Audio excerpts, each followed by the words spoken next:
Nagpaplano pala kami para maligo sa falls. Daranac Falls ang napag-isipan namin, kaya tara, let's go!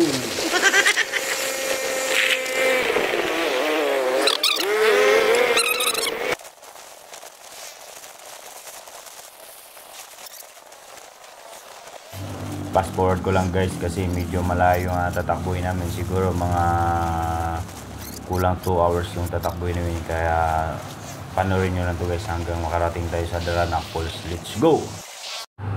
Eto guys, dito na kami sa Daranac Falls at ito, pahinga muna konti dahil sobrang init ng biyahe dahil lang nagsimula kami sa pinanggalingan namin 11:45, so nakarating kami dito sa Daranac Falls 1:45. So ito guys, papasok na kami guys.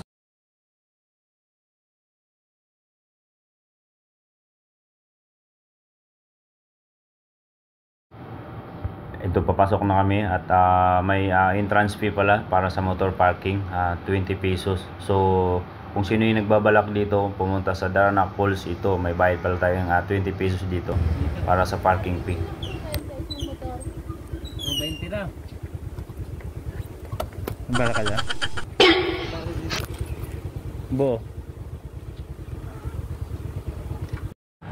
At ito naman yung parking lang, maganda yung parking, malaking space, may parking din sa baba at maraming nakapark na mga motorcycle.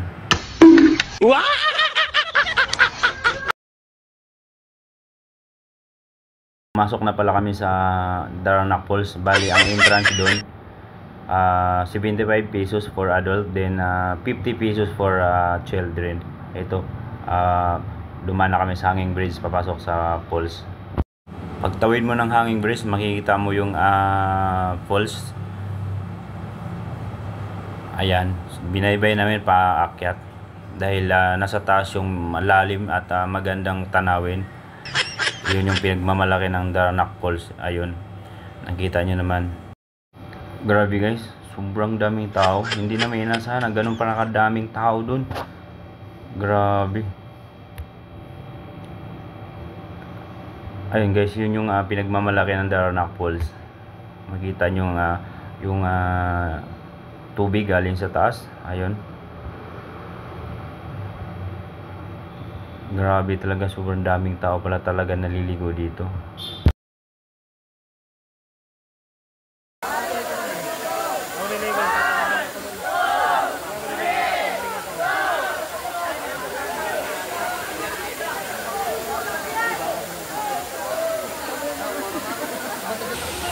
Banat!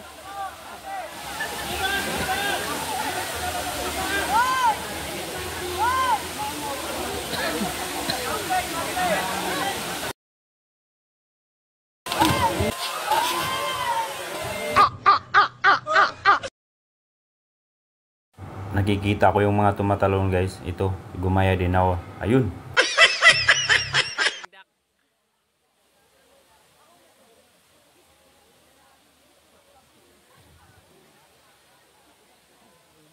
Nakikita nyo naman guys, enjoy na enjoy yung mga tao. So, at sobrang dami talaga mga tao guys, hindi lang yan. At marami ding tao dun sa ibaba niyan dahil dito kasi sobrang lalim dito. Siguro mga 6 to 7 feet ata to ang lalim dito. Sobrang lalim to guys.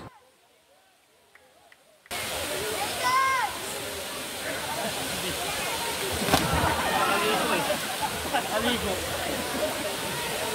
Hala kasi halap kaya ayaw na tubig. Thank you for watching. Like and share naman guys. Thank you.